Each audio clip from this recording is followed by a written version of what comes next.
आप सभी को मेरा नमस्कार। मैं Khalid, lecturer electronics from GPC Pali. आज के इस वीडियो लेक्चर के अंदर हम लेंगे हमारा फाइनल ईयर का subject EL 303 advance communication system, unit number first का topic pulse code modulation, sampling and sampling theorem. इसके अंदर हम देखेंगे पल्स कोड मॉड्यूलेशन क्या होता है और इसके अंदर कौन कौन सी टेक्निक जो हमारे पास में काम आती है, सैम्पलिंग, क्विंटाइजेशन और एनकोडिंग, उनको हम ब्रीफ के अंदर स्टडी करेंगे। तो उसमें फर्स्ट हम ले रहे हैं सैम्पलिंग एंड सैम्पलिंग थ्योरम। उससे पहले हम देखेंगे पल्स कोड मॉड्यूलेशन का basic means, pulse code modulation क्या होता है, उसमें कौन कौन से बेसिक ऑपरेशंस यूज होते हैं। पल्स कोड मॉड्यूलेशन बेसिकली हमारा मेथड है जो कि कन्वर्ट करता है एनालॉग सिग्नल को डिजिटल सिग्नल के अंदर। मीन्स हम एनालॉग को जब भी डिजिटल में कन्वर्ट करेंगे तो हम PCM टेक्निक काम में लेंगे और जो हमारा एनालॉग सिग्नल होगा वो हमारा कन्वर्ट हो चुका है डिजिटल के अंदर, तो डिजिटल कम्युनिकेशन नेटवर्क के ऊपर हमारा वो ट्रांसमिट हो सकता है easily in the form of 0 and 1। Because PCM जो हम काम में ले रहे हैं जनरली हमारा बाइनरी फॉर्म के अंदर हम काम में लेते हैं और बाइनरी के अंदर दो सिंबल होते हैं, या तो हमारे पास में सिंगल 1 होगा, या तो वो हाई होगा या फिर वो लो होगा। मीन्स को हम रिप्रेजेंट करते हैं बाय 0 और बाय 1 से। तो हमको दो पॉसिबिलिटी मिलेंगी बिट्स की, आइदर इट मे बी 0 और मे बी 1, मीन्स लो होगी या फिर वो हाई होगी। इस तरह से PCM के अंदर हमारा जो बेसिक एनालॉग सिग्नल था वो कन्वर्ट हो जाएगा कंप्लीट हमारा डिजिटल फॉर्मेट के अंदर। आप देख सकते हैं हमारे पास में दिखा रखा है concept of PCM। First starting में हमारे पास में क्या है, एनालॉग सिग्नल है जो कि हमारा क्या है, continuous in time and continuous in amplitude. दोनों ही पैरामीटर्स का भी कंटिन्यूस है बिकॉज टाइम की हर वैल्यू के लिए डिफाइंड है, और एम्पलीट्यूड के अंदर हम कितने भी पॉइंट ले सकते हैं, उससे कोई ना कोई वैल्यू उसकी हमको मिल सकती है। अगर मैं वैल्यू लेता हूँ 1.1 या 1.1.1, 1.1.2, इस तरह से हमारे नंबर इनफाइनाइट पॉइंट्स पॉसिबल हैं इस एम्पलीट्यूड रेंज के अंदर, जिसको बोलेंगे हम continuous in amplitude and continuous in time. Now पहला ऑपरेशन इसमें हम काम में लेते हैं सैम्पलिंग ऑपरेशन। सैम्पलिंग क्या करेगा, इसका जो टाइम वाला पैरामीटर था उसको चेंज कर देगा ये डिस्क्रीट के अंदर।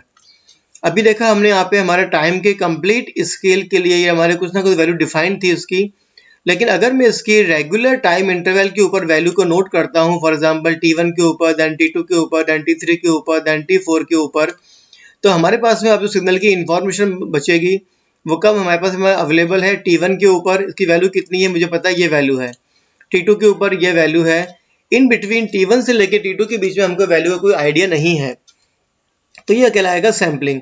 मीन्स जब मैं अपने कंटिन्यूस टाइम सिग्नल की वैल्यूज को रेगुलर टाइम इंटरवल्स के ऊपर नोट करूंगा तो हमको रेगुलर टाइम स्केल कुछ पॉइंट्स मिलेंगे, वो कहलाएगी हमारे पास में सैंपल सिग्नल कहलाएगा।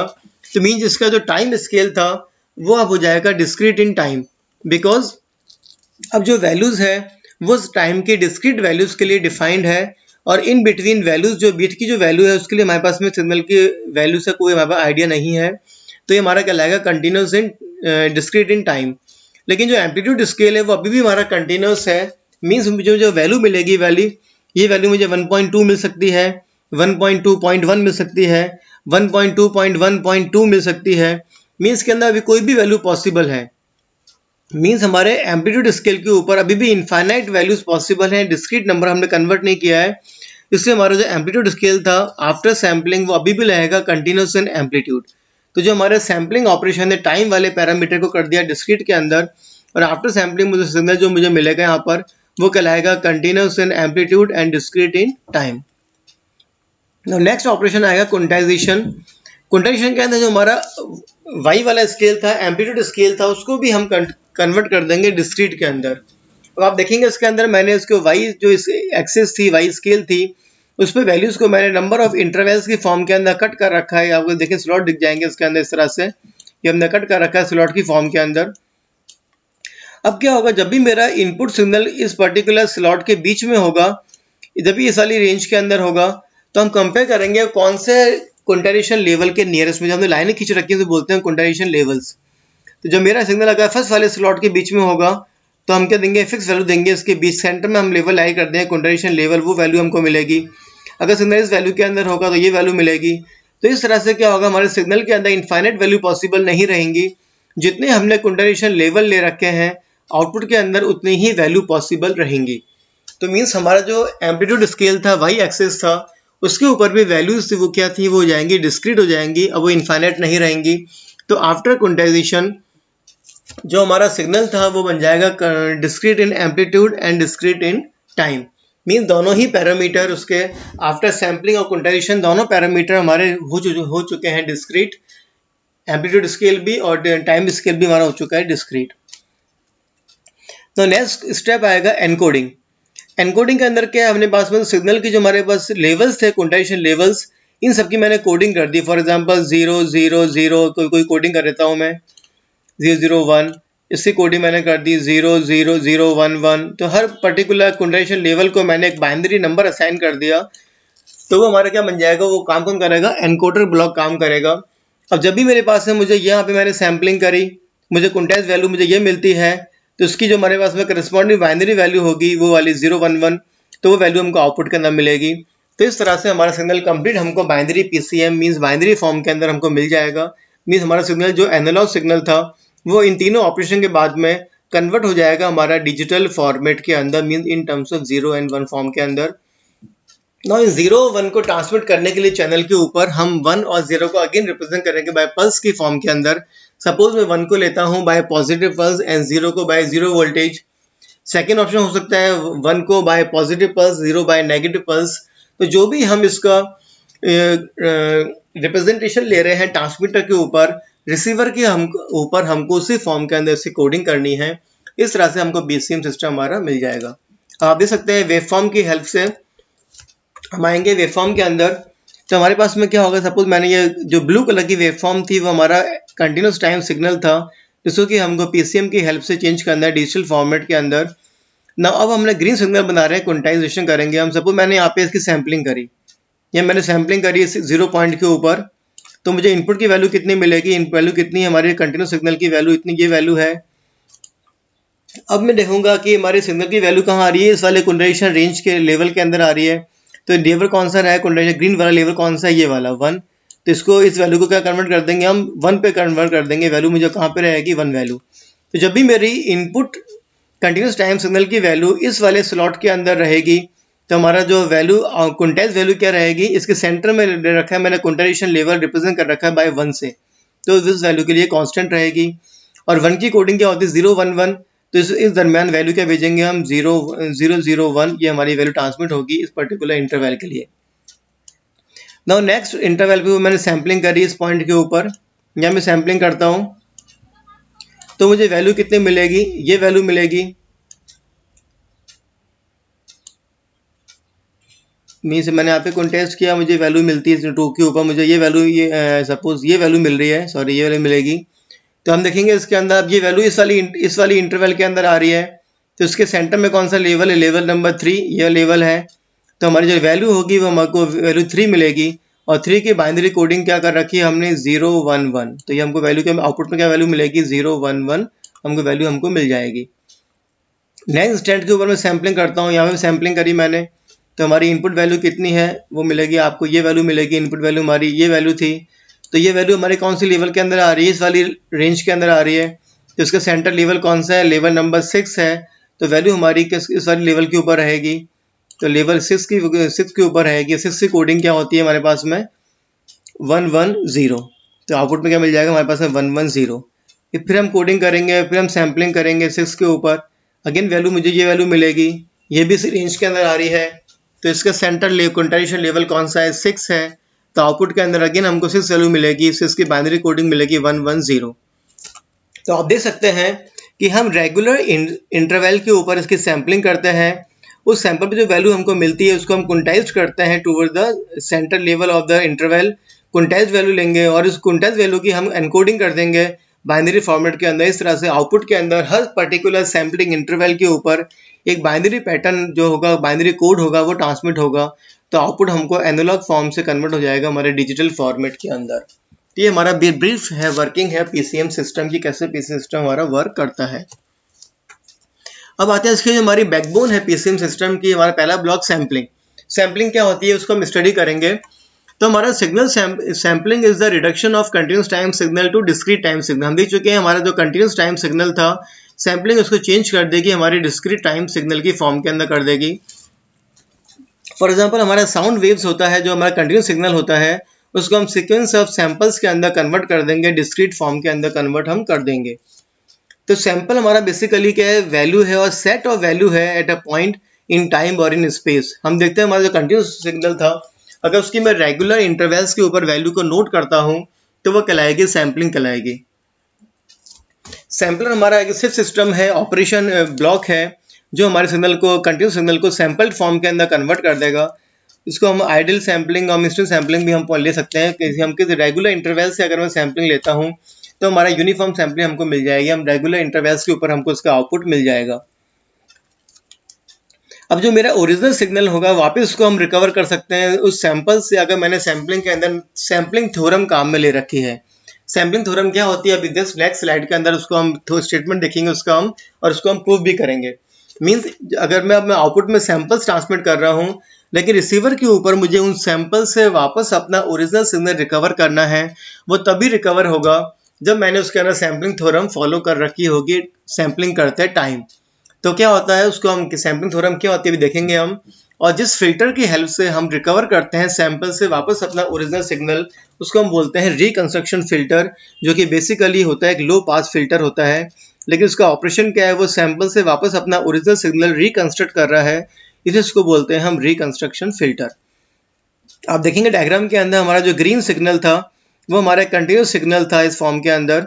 अब मैंने इसकी रेगुलर इंटरवल पे 0, 1, 2, 3, 4, 5 से पे वैल्यू नोट करी, तो मुझे वैल्यूज मिल जाएंगी, डिस्क्रीट वैल्यू मिल जाएंगी। इस तरह से ये अपने कहलाएंगे सैम्पल्ड वैल्यूज। 1 के ऊपर ये वैल्यू है, 2 के ऊपर मेरे पास में ये वैल्यू है, 3 के ऊपर मेरे पास में ये वैल्यू है, 4 के ऊपर मेरे पास में ये वैल्यू है। तो ये वैल्यूज कहलाएंगी हमारे पास में सैम्पल्ड वैल्यूज।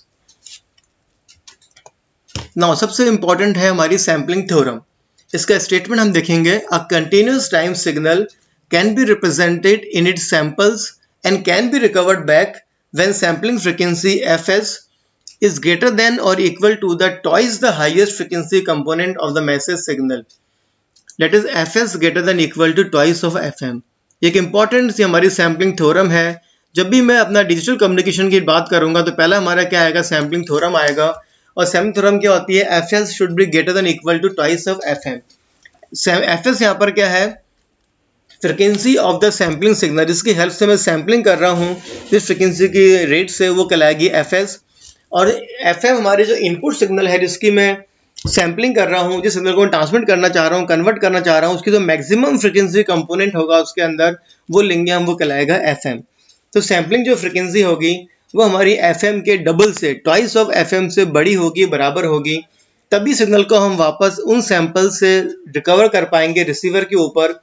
अगर मैंने इसका उल्टा, मैंने एफएस की वैल्यू को 2fm से कम ले लिया तो सैम्पलिंग भी हो जाएगी, मैं उसको ट्रांसमिट भी कर दूंगा, लेकिन रिसीवर के ऊपर जो हम सिग्नल रिकवर करेंगे तो रिकवर नहीं होगा, तो बहुत सारी एरर आ जाएगी, हमारा कम्युनिकेशन सिस्टम किसी काम का नहीं रहेगा।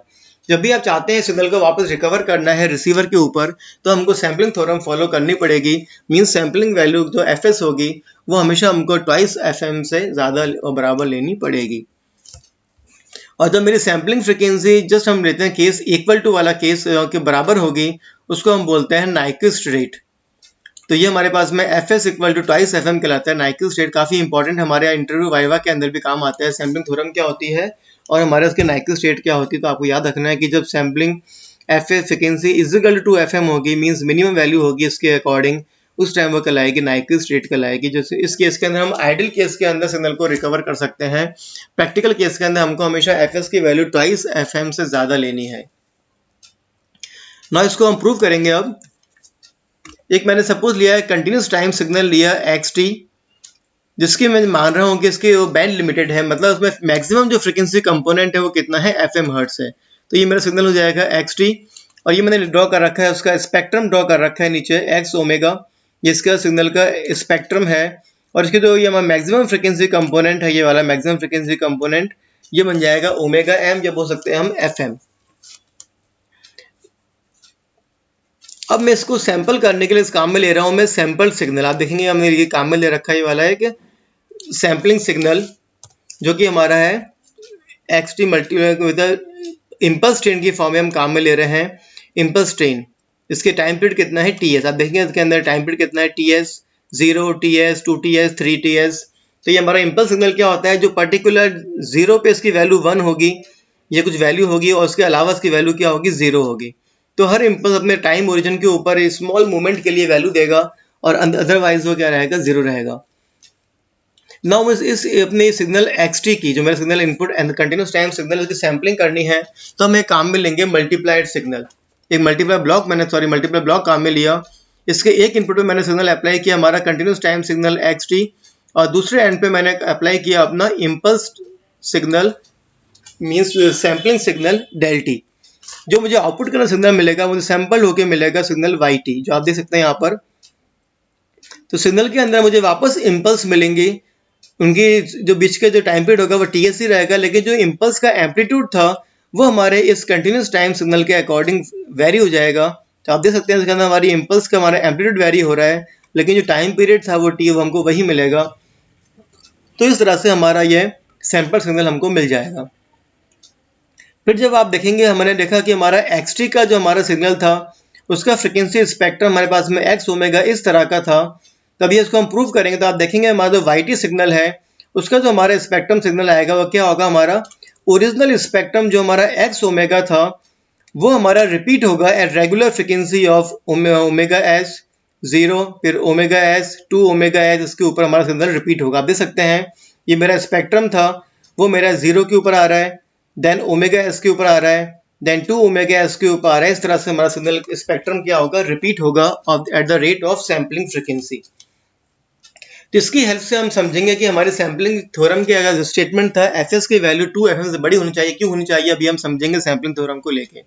तो ब्रीफ में हम देखते हैं कि हम सिग्नल xt लेंगे, उसको हम मल्टीप्लाई ब्लॉक पे देंगे, फिर हम अपना इम्पल्स सिग्नल del t लेंगे, इन दोनों को मल्टीप्लाई करेंगे तो हमको सिग्नल yt मिलेगा, और इसका हमको अभी हम पूरे ट्रांसफॉर्म निकालेंगे। हम देखेंगे कि हमारा जो स्पेक्ट्रम था, ओरिजिनल स्पेक्ट्रम xt का x ओमेगा, वो हमारा रेगुलर सैम्पलिंग फ्रिक्वेंसी की रेट से वो रिपीट होगा। तो हम प्रूफ ले रहे हैं। सपोज मैंने किया, मेरा सैम्पलिंग के बाद में क्या हमको मैथमेटिक फॉर्म मिलेगा, yt जो हमको मिल रहा है वो क्या मिल रहा है, xt डॉट del t, दोनों मल्टीप्लाई ब्लॉक का आउटपुट हमको ये मिलेगा। अब ट्रिग्नोमेट्रिक फूरियर सीरीज से अगर रिप्रेजेंट करते हैं इम्पल्स ट्रेन को, जो हमने इम्पल्स ट्रेन ली उसको हम रिप्रेजेंट करते हैं, फार्मूला क्या होता है, A not plus summation n equals to 1 to infinite A N cos N omega S T N plus B N sine N omega S T. जहाँ ए जीरो हमारा क्या है, 1 upon T S complete time period, then minus T upon 2 से लेके T upon 2 complete time period के लिए हम integral कर रहे हैं डेल टी डी टी का। और डेल टी हमने देखा कि only T is equal to 0 के ऊपर इसकी वैल्यू 1 होती है, तो 0 करते क्या होगा, ये सब वैल्यू हट जाएगी, तो क्या हो जाएगा 1 अपॉन टी एस डेल 0, और डेल 0 पे इसकी इम्पल्स की वैल्यू क्या होगी, 1 होगी। उसके अलावा हर वैल्यू के लिए हमारा इम्पल्स फंक्शन क्या होगा, 0 होगा। तो हमारा इस पर्टिकुलर टाइम पीरियड के लिए तो हमारा डेल 0 पे लिया हमने, तो हमारा क्या बचेगा, सारे इंटीग्रल की वैल्यू के हमारे वैल्यू 0 रहेगी किसी वैल्यू के लिए, टाइम पीरियड के लिए। सिर्फ t इज इक्वल टू 0 पे इसकी वैल्यू 1 होगी, तो क्या मिल जाएगी, वैल्यू हमको मिल जाएगी 1 अपॉन टी एस, जो हमारी एवरेज वैल्यू थी E0 हमको मिल जाएगी। फिर मैं लेता हूँ an की वैल्यू।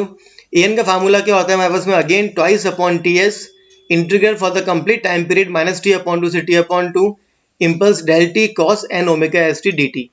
यहाँ पे फिर हम देख चुके हैं डेल टी हमारा t इज इक्वल टू 0 के लिए 1 होता है, बाकी सब वैल्यू के लिए कंप्लीट टाइम पीरियड के लिए हमारे इम्पल्स की फंक्शन की वैल्यू 0 रहेगी। तो डेल 0 करने पे क्या बच जाएगा हमारे पास में, इंटर की सिग्निफिकेंस हट जाएगा, तो twice upon T S del 0 और cos N omega S D T, क्या बन जाएगा कॉस एन ओमेगा एस 0, और कॉस 0 क्या होता है 1 और डेल 0 क्या होता है 1, तो क्या मिल जाएगा हमारे पास में ट्वाइस अपॉन टी, ये हमको वैल्यू मिल जाएगी ए एन की। ना हमारा जो साइन वाला कॉफिशिएंट बी एन होता है 2 upon T S complete integral for time period के लिए del T sine N omega S T D T. Again T is equal to 0 के लिए हमारा ओनली इम्पल्स फंक्शन जो होगा 1 होगा, बाकी सब के लिए 0 रहेगा, तो हम 0 के लिए वैल्यू इवेल्यूएट करेंगे हम। तो हमारा साइन 0 क्या होता है, साइन फंक्शन 0 के लिए 0 होता है, तो फंक्शन क्या मिल जाएगा हमको 0, मीन्स बाकी सब वैल्यू के लिए हमारा इम्पल्स फंक्शन 0 था, और 0 के लिए इम्पल्स फंक्शन 1 हुआ तो साइन फंक्शन 0 हो गया, तो आउटपुट क्या मिल जाएगा हमको 0, मीन्स हमारी जो ये वाली टर्म थी हमारी बी एन वाली टर्म वो हमारी 0 बन जाएगी। अब वैल्यू कौन सी बचेगी, ओनली ए एन कॉफिशिएंट की और ए जीरो कॉफिशिएंट की वैल्यू हमको मिलेगी, जो कि इस तरह से है। तो मैंने इनकी ए जीरो की ए एन की बी एन की वैल्यू पुट करी इक्वेशन के अंदर, तो del T equals to A not था हमारे पास में, तो 1 upon T S plus summation N equals to 1 to infinite A N replaced by 2 upon T S cos N omega S T plus B N हो जाएगा हमारे पास में 0। अब इस डेल्टी की वैल्यू को मैं इक्वेशन नंबर 1 के अंदर सब्स्टिट्यूट करूंगा। इक्वेशन 1 कहती है Y T is equal to X T into delta T. तो Y T equal to X T dot delta T, X T और डेल्टी हमारे पास 1 upon T S plus summation N equals to 1 to infinite 2 upon T S cos N omega S T, और ये हो जाएगा 1 upon T S, X T को मैंने किया कॉमन निकाला तो एक्स टी बन जाएगा प्लस टॉय N equal to 1 cos N omega S T और एक्स टी। अब इसके फंक्शन को खोलता हूँ, अगर मैं एन इक्वल्स टू 1 से लेके इनफाइनाइट है तो 1 अपॉन टी एक्स टी से फर्स्ट टर्म ऐसी कैसी रहेगी, सेकंड क्या हो जाएगा twice cos omega S T, जब मैंने एन इक्वल्स टू 1 लिया तो twice cos omega S T X T, जब मैंने एन इक्वल्स टू 2 लिया तो twice cos 2 omega S T X T, फिर मैंने एन इक्वल्स टू यहाँ पे 3 लिया तो twice cos 3 omega S T X T. इस तरह से हमको वैल्यू मिल जाएगी अप टू इनफाइनाइट के लिए। ये हमारा हो जाएगा टाइम डोमेन के अंदर। हम निकालेंगे इसका हम फ्रीक्वेंसी डोमेन के अंदर। तो फ्रीक्वेंसी डोमेन में हम देखेंगे हमारा जो पहले हम आते हैं प्रॉपर्टीज ऑफ फूरियर ट्रांसफॉर्म के अंदर। मैं देखता हूँ मेरा एक्स टी का फूरियर ट्रांसफॉर्म क्या होता है X omega, and Y T का फूरियर ट्रांसफॉर्म क्या होता है वाई ओमेगा। अब लेंगे हम टाइम शिफ्टिंग प्रॉपर्टी लेंगे इसके अंदर हम। उससे पहले हम देखते हैं हमारा कोसाइन का फंक्शन। जो हमारा कॉस फंक्शन होता है वो हमारा एक्सपोनेंशियल फॉर्म में कन्वर्ट होता है इस तरह से cos x equals to E raise to power minus K x plus E raise to power minus K I x upon 2। देखिए मेरे पास में क्या आ रहा है यहाँ पे cos ओमेगा एच टी आ रहा है, तो इसको मैं कन्वर्ट करूंगा एक्सपोनेंशियल फॉर्म के अंदर। तो क्या मिल जाएगा हमारे पास में ई रेज टू पावर, तो मेरी टाइम शिफ्टिंग प्रॉपर्टी लगेगी इसके अंदर। अगर एक्स टी का फूरियर ट्रांसफॉर्म एक्स ओमेगा है तो फ्रीक्वेंसी शिफ्टिंग प्रॉपर्टी बताती है कि E raise to power J omega 0 T X T क्या हो जाएगा एक्स ओमेगा माइनस के ओमेगा 0। तो मैं फंक्शन के ऊपर आता हूँ प्रीवियस इक्वेशन के अंदर। तो जितनी भी हमारी कोसाइन वाली टर्म आ रही हैं उनको अगर मैं खोलता हूँ तो क्या आएगा E raise to power J omega omega 0 T E raise to power minus के जे ओमेगा 0 टी, फिर हमारे 2 ओमेगा एस टी, इस तरह से हमको मिलेगा। तो हो जाएगा E raise to power J omega S T, फिर E raise to power J 2 omega S T, फिर 3 ओमेगा एस टी वैल्यू मिलती जाएगी। और टाइम शिफ्टिंग के अकॉर्डिंग क्या हो जाएगा ओमेगा माइनस के ओमेगा 0। जब यहाँ पे 2 ओमेगा 0 आएगा तो ओमेगा माइनस के 2 ओमेगा 0, इस तरह से वैल्यू मिल जाएगी हमको। तो जो मेरी फूरियर ट्रांसफॉर्म अगर लेता हूँ उसका मतलब क्या बन जाएगा वाई टी का क्या बन जाएगा वाई ओमेगा, एक्स टी का एक्स ओमेगा, और टाइम शिफ्टिंग प्रॉपर्टी लगेगी इन सभी टर्म्स के अंदर। तो एक्स ओमेगा माइनस के omega S plus x omega plus के ओमेगा एस।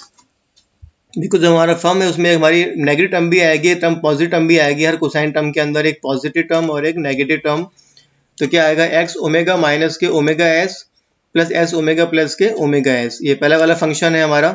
ये वाला जो फर्स्ट फंक्शन था उसकी वैल्यू हमको मिलेगी ये वाली जो हमने यहाँ पे ड्राइव कर रखी है, ये वाली वैल्यू। उसके बाद में हमारी नेक्स्ट वैल्यू आएगी ओमेगा माइनस के 2 omega S plus S omega minus के प्लस के 2 ओमेगा एस। ये वैल्यू आएगी हमारी इस वाली टर्म की जो हमारी सेकंड टर्म थी।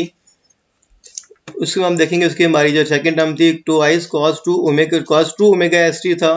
इसकी हमारी टर्म को मिलेगी हमको ओमेगा माइनस के 2 omega S plus omega plus के 2 ओमेगा एस। इस तरह से नंबर टर्म्स हमको मिल जाएगी अप टू इनफाइनाइट। इसको मैं शॉर्ट में करता हूँ समेशन की फॉर्म के अंदर। तो Y omega is equal to 1 upon T S summation N equals to minus infinite to infinite X omega minus K N omega S plus N equal to 0 plus minus 1 plus minus 2 and so on. इस तरह से हमारा ये हमको sampling theorem मिल जाएगी। ये हमारा complete हमको मिल जाए signal after sampling frequency spectrum of the sample signal. अब इसको मैं प्लॉट करता हूं तो आप देखेंगे इसके अंदर मैंने देखा था कि हमारे पीछे डायग्राम के अंदर जो मेरा सिग्नल एक्स टी था उसका फ्रीक्वेंसी ट्रांसफॉर्म क्या था एक्स ओमेगा। फिर देखा सैंपल सिग्नल का फ्रीक्वेंसी स्पेक्ट्रम के मिलेगा इस तरह का मिलेगा, उसमें एक्स ओमेगा रिपीट होगा रेगुलर इंटरवल्स के ऊपर। तो वही आपने देखा कि हमारी इक्वेशन थी वाली हमारी, इस इक्वेशन को जब मैं प्लॉट करता हूं तो क्या आ रहा है हमारे पास में जो हमारा ओरिजिनल स्पेक्ट्रम था एक्स ओमेगा वो रेगुलर इंटरवल्स के ऊपर हमारा रिपीट हो रहा है 0 के ऊपर, देन हमारा सैम्पलिंग फ्रीक्वेंसी ओमेगा एस के ऊपर, then sampling frequency 2 omega S के ऊपर, सैम्पलिंग फ्रीक्वेंसी 3 ओमेगा एस। इस तरह से हमारा रिपीट होगा। यह मैंने क्या ले रखा है F S greater than equal to twice of F M sampling थोड़ा मैंने ले रखी है, उसको बोलते हैं ओवर सैम्पलिंग। तो आप देखेंगे उसके अंदर ये हमारा सिग्नल था 0, ये वैल्यू थी एफ एम और ये वैल्यू थी माइनस के एफ एम। इसकी बात करते हैं ये वैल्यू थी हमारी एफ एम। तो अगर मैं इसकी बात करता हूँ ये कितना हो जाएगा ये वैल्यू एफ एम और ये वैल्यू जाएगी एफ एम, तो कितना हो जाएगा ट्वाइस एफ एम। और जो एफ एस है वो कितना यहाँ से लगे यहाँ तक की एफ एस है। तो आप देखेंगे तो हमारी एफ एस की वैल्यू थी वो हमारी 2 एफ एम से बड़ी है। तो हमारे जो स्पेक्ट्रम थे वो इसमें क्या आ रहा है, फ्री स्पेस आके उसमें उनकी ओवरलैपिंग नहीं हो रही है। तो इस वाले केस के अंदर हम आराम से अपना सिग्नल रिकवर कर सकते हैं। सिग्नल रिकवर करने के लिए मुझे वाई ओमेगा के अंदर से वापस अपना एक्स ओमेगा अलग करना पड़ेगा, वो हम लो पास फिल्टर को रख के इस तरह से हम आप पे इजीली अलग कर सकते हैं, बिकॉज इनमें बीच में ओवरलैपिंग नहीं हो रही है। सेकंड केस लेता हूं मैं परफेक्ट सैम्पलिंग, को बोलते हैं हम आइडियल सैम्पलिंग, जब when F is equal to twice F M होगा। तो आप देखेंगे यहाँ पर ये वैल्यू कितनी है, एफ एम, और ये हमारी एफ एस की वैल्यू कितनी है, एफ एम। ये हो जाएगा ट्वाइस एफ एम, और यहाँ से लेके यहाँ वैल्यू कितनी है, एफ एस है। तो यहाँ पे F S equal to twice F M हो रहा है। उस केस में क्या होगा, हमारे स्पेक्ट्रम जस्ट एक दूसरे को टच करेगा, और इस केस के अंदर सिग्नल को वापस हमको वाई ओमेगा में से एक्स ओमेगा अलग करेंगे। एक्स ओमेगा अलग हो जाएगा तो हमको एक्स टी मिल जाएगा। तो यहाँ पे हमको चाहिए होगा बिल्कुल, हमको परफेक्ट मीन्स हमारा आइडियल लो पास फिल्टर, बिल्कुल स्ट्रेट लो पास फिल्टर चाहिए होगा हमको रिकवर करने के लिए। और आइडियल लो पास फिल्टर क्या होते हैं, हमारे आइडियल केस के अंदर होते हैं, प्रैक्टिकली पॉसिबल नहीं होते हैं। तो इस वाले केस के अंदर हम सिग्नल को वापस अलग रिकवर कर सकते हैं ओनली आइडियली। प्रैक्टिकल केस के अंदर इसको हम सिग्नल अभी भी रिकवर नहीं कर सकते हैं। थर्ड हमारा केस आएगा जो मैंने ले रखा है F S less than 2 F M. तो आप देख सकते हैं इसके अंदर ये हमारी वैल्यू थी, इस वाले की एफ एम थी, और ये यहाँ से लगे यहाँ तक कि ये वैल्यू ये एफ एम थी। तो एफ एम की वैल्यू हमारे पास में क्या हो रही है, ट्वाइस एफ एम, और एफ एस की वैल्यू हमारे पास में कम है। तो एफ एस की वैल्यू हमारी ट्वाइस एफ एम से कम होगी, इसे बोलते हैं हम अंडर सैम्पलिंग। और इस केस के अंदर सिग्नल वापस हमारा रिकवर नहीं हो सकता है, इसको हम काम में नहीं लेंगे, बिकॉज सिग्नल की यहाँ पे क्या हो रही है, ओवरलैपिंग हो रही है। अब जब मैं लो पास फिल्टर से इसको अलग करना चाहूँगा तो यहाँ क्या होगा, हमारे पास में हमको पहले वाले के प्रीवियस वाले के सिग्नल के सैंपल्स भी हमको मिक्स होकर या नॉइज मिलेगी, और प्लस हमारे पास में आई वाले सिग्नल की हमको सिग्नल स्पेक्ट्रम मिलेगा। तो सिग्नल के अंदर हमको प्रॉब्लम मिलेगी, बोलते हैं हम अलाइजिंग इफेक्ट। जब हमारे कंसेक्यूटिव सैंपल्स रिपीट होते हैं, स्पेक्ट्रम रिपीट होते हैं, तो क्या होगा, हम उसको रिकवर नहीं कर सकते हैं, इसको बोलते हैं अलाइजिंग इफेक्ट। इस अलाइजिंग की वजह से हम अंडर सैम्पलिंग केस को काम में नहीं लेते हैं। तो ये हमारी इंपॉर्टेंट थ्योरम है, हम देखा हमने सैम्पलिंग थ्योरम। सिग्नल को जब भी हमको सैंपल करके भेजेंगे तो हमको सैम्पलिंग थ्योरम फॉलो करनी पड़ेगी। मींस एफएस की वैल्यू प्रैक्टिकल केस के अंदर हमको ट्वाइस एफएम से बड़ी लेनी पड़ेगी, जिससे कि हमारा स्पेक्ट्रम आपस में टच नहीं हो, हम लो pass filter, practical low pass filter की हेल्प से इजीली सिग्नल को हम वापस अलग कर पाए। अगर मैं ये वाला केस लेता हूँ आइडियल सैम्पलिंग है, तब भी मैं ideal practical filters, ideal low pass filter से अलग कर सकूंगा। प्रैक्टिकल केस में ये भी हमारा काम का नहीं रहेगा। तो हमेशा हमको ये वाला केस काम में लेना है और ये केस हमको काम में नहीं लेना है। तो ये हमारी कंप्लीट है सैम्पलिंग थ्योरम, जो कि हमारी डिजिटल कम्युनिकेशन की बैकबोन है। तो इस वीडियो को आपने देखा, उसके लिए थैंक्स। आप इस वीडियो को लाइक करें और इस चैनल को सब्सक्राइब करें और बेल आइकन प्रेस करना आप नहीं भूलें, सो दैट जो भी मैं नेक्स्ट लेक्चर अपलोड करूंगा उसका नोटिफिकेशन आपको मिल जाएगा और कोई भी आपका लेक्चर मिस नहीं होगा। Okay, thanks.